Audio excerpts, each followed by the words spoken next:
Looks like we are live. As you pop on, let me know you can hear me and see me. Okay, I'm just going to give it a second to make sure before I start talking.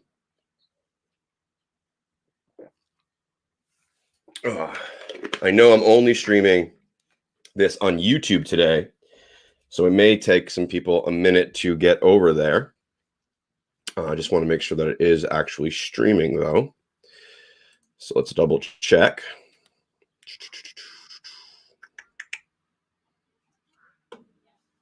Yep, it says I'm live now, so perfect. We're good to go. All right, well, welcome out, everybody. Welcome out. Today is Thursday, February 11th.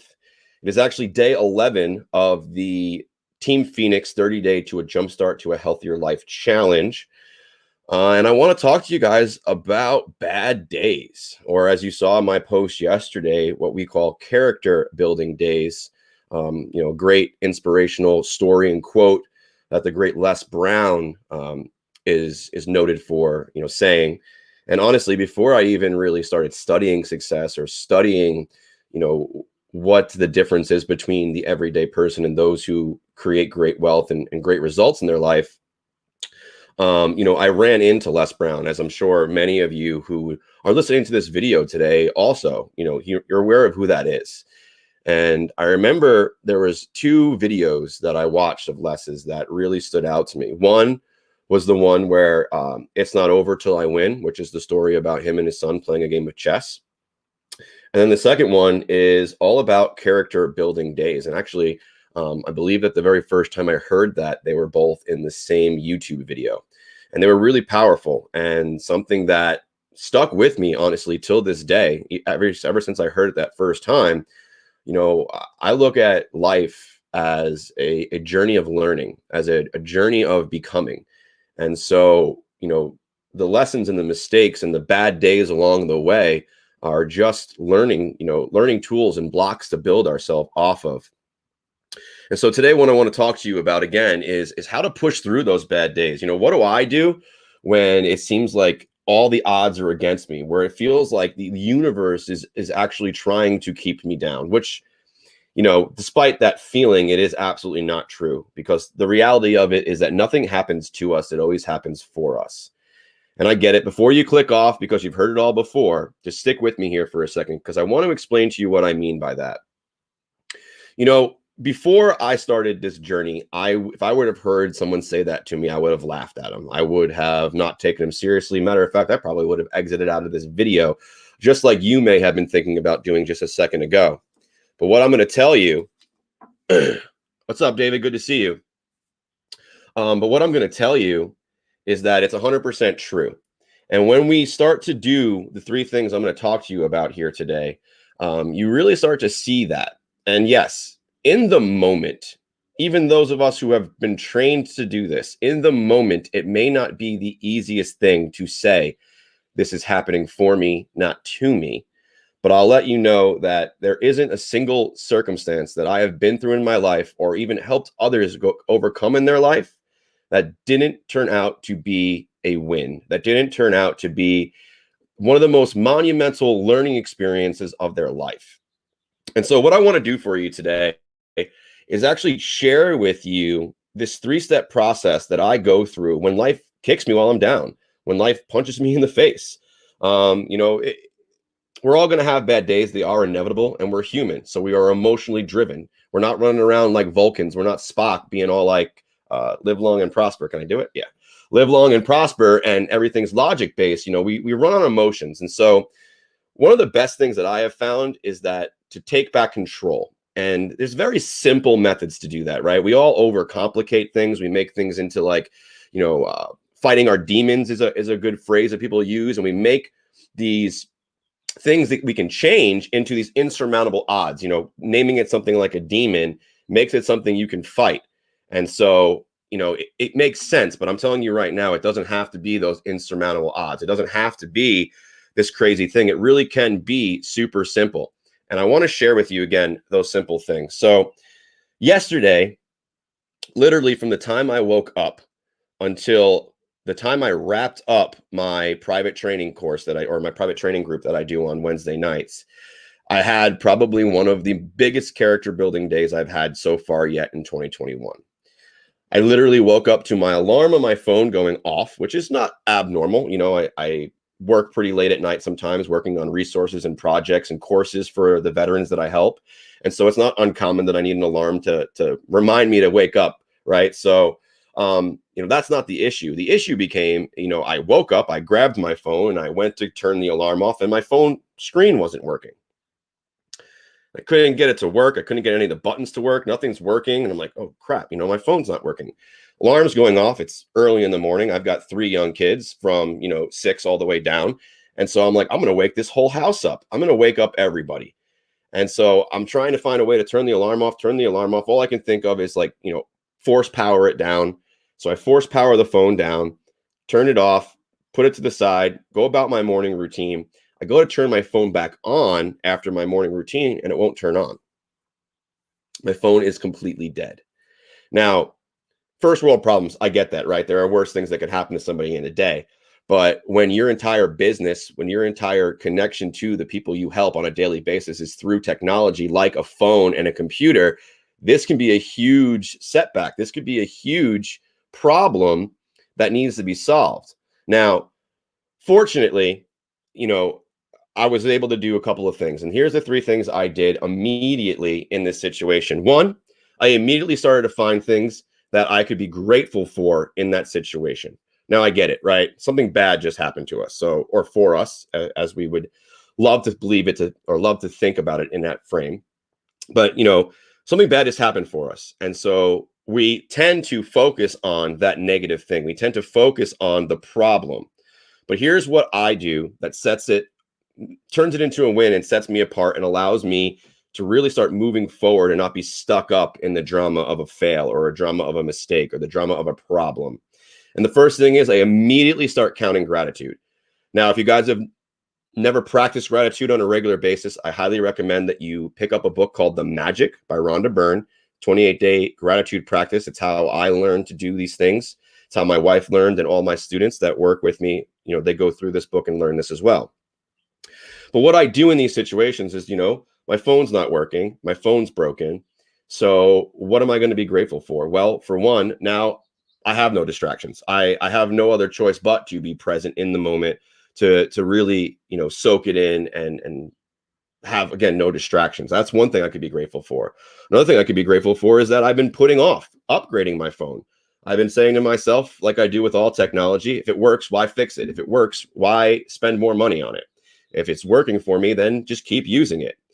But the universe clearly had a different plan for me and wanted to nudge me and just say, hey, listen, you know, it's time to upgrade. It's time to step it up. And so, you know, I'm also grateful for the fact that I was able to upgrade. You know, within an hour of not being able to turn my phone on, I was online and had already ordered a brand new phone, and it'll be here tomorrow and I'll be good to go. So I'm grateful that it was a simple, easy fix, and that because I stayed solution oriented and didn't let the fact that my phone's broken and it could have screwed up my whole day and my game plan calls and my meetings and all of these things, you know, I didn't let that bother me. Instead, I figured out the solution. I took action and executed on it. And I moved on to the next thing, which was, you know what? I still have a computer. I still have the ability to get online and help people that way. So I switched gears. I ordered my new phone. You know, I stayed, first of all, I counted my gratitude. I made sure I was grateful for that situation. Then I stayed solution oriented. And so I got that new phone. I ordered it. And the last thing I did was I looked for the lesson to be learned in that scenario. And that's what I do every single time I hit something that could be perceived as negative. Every time that I hit something that could cause a bad day is I immediately count gratitude. I try to do as many as I can, you know, 10 usually being the minimum. I immediately, you know, keep my mind solution focused and don't worry about the problem, because naturally as human beings, we tend to focus on the problem, but really it's not going to get you the solution. It's only going to create more problems. What we focus on creates more of what we are focusing on. And so if we focus on solutions, we will get more solutions. But if we focus on more problems, we will only amplify the problem. So start focusing on those solutions. And the last thing that I do in every one of these situations is I look for the lesson. I look for something that I can take away from it that helps me grow, that takes it from a mistake or a bad event that happened for me into something that I can use to grow from, into something that I can use to actually move my life forward, move the needle forward in my life, my business, my relationships. And so for this one, I truly believe that the lesson learned was don't wait to the last minute. Don't wait to the last minute to do the things that will move the needle forward for you in your business. I know for a fact that getting a new phone, having more computing power, faster processing speeds, higher resolution and camera quality are all going to benefit me and my business. But yet I was still super reluctant and super hesitant to upgrade because what I was using wasn't broken. So why fix it, right? So there's always a lesson to be learned. Is there a time to invest in more technology to take yourself to the next level? Absolutely. And that's what the next thing that happened to me yesterday was. No sooner did my phone die and I solved that problem, I went to my computer, and I wasn't even at my computer for a full hour, and my computer decided to shut down. My computer decided it was going to freeze up and stop working. And so now here I am again, dead in the water. But again, I started counting the things I was grateful for. I started to focus on the solution. Again, I'm the kind of guy that doesn't want to upgrade things that are working. And so when it comes to technology, that's something that I have learned, is that there is a time when it is advantageous to upgrade and not just wait until the last minute. And so I learned something from these lessons. I was able to solve them and count my gratitude, count my blessings for these bad situations happening to me. I was able to push through them, not let them derail me for my whole day. And I was still able to get onto my training calls, get onto my game plan calls, and show up in my Operation Veteran group to give the value to the veterans as I promised. And it all comes down to, again, the three things that I do every single time I hit one of these obstacles, or I hit a wall, or I have a bad day, or something that could be perceived negative happens to me. I do these three things. And just to recap with you guys, here are the three things that you can do when bad things happen for you in your life, that you can turn them into a win every single time. First off, no matter how bad the situation, you can always find something to be grateful for. I don't care what it is. There is always something to be grateful for. And so we can find gratitude. And when we start to dwell on gratitude, when we start to focus on gratitude and focus on our solutions, we will start to create more things to be grateful for and more solutions. And we'll move ourselves further away from the perceived bad situation and bring ourselves back to that win, back into that highly productive day. And then, the last thing of the three is just going to be always look for the lesson, right? It's one thing to fail. It's one thing to make a mistake. Hell, you're never going to grow or become successful without those things. It's just part of the equation. But what sets apart the people who repeatedly fail and repeatedly make the same mistakes and who repeatedly never get to where they're going, despite how hard they work to get there, and those who actually do, are the ones who take the time to actually look at what they went through, look at the mistake, look at the bad scenario, and learn from it. There's the old saying, those who don't remember history or don't choose to understand what happened in the past are doomed to repeat it, right? Same thing here. Those of us who don't take the time to really look at the bad as well as the good are doomed to repeat it. Right now, I'm not saying dwell on it to the point where you're over obsessing with it, because again, what you dwell on is what you're going to attract.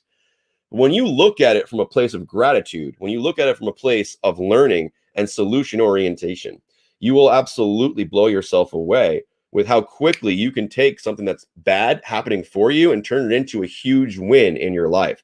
Turn it into the ammo for the next post that you write that changes lives. It may become the inspiration for the next course you create that changes an entire community.